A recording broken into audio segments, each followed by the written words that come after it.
यानंतर बातमी आहे पावसासंदर्भातली। गेल्या काही दिवसांपासून विश्रांती घेतलेल्या पावसानं राज्यात शनिवारपासून पुन्हा हजेरी लावली। अनेक भागात हलक्या ते मध्यम स्वरूपाचा पाऊस झालाय। रविवारी सुद्धा मुंबईसह ठाणे, पालघर, रत्नागिरी मुसळधार तर रायगड जिल्ह्यात अतिमुसळधार पावसाचा इशारा देण्यात आलाय। काही भागात कमी वेळेत अधिक पावसाची शक्यता सुद्धा वर्तवण्यात आली आहे।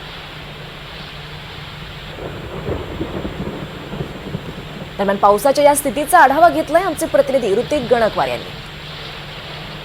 काही दिवसांची उसंत घेतलेला पाऊस आता पुन्हा एकदा मुंबईत कोसळायला सुरुवात झालेली आहे। काल रात्री रिमझिम तसेच संततधार पाऊस हा सुरू होता। मुसळधार पाऊसही मध्ये मध्ये येत होता। आपण सध्या आहोत दादर चौपाटीवरती आणि या ठिकाणचे आपण दृश्य बघतोय। आज सकाळी हे ढगाळ वातावरण आहे।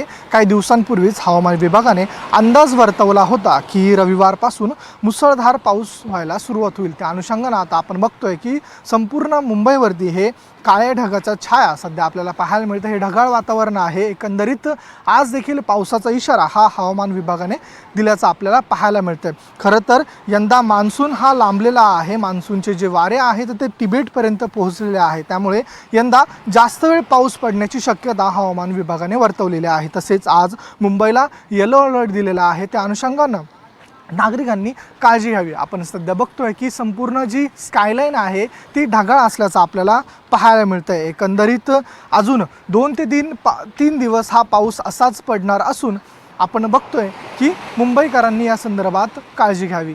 कॅमेरा पर्सन गौरवसह मी ऋतिक गणकवार, NDTV मराठी, मुंबई।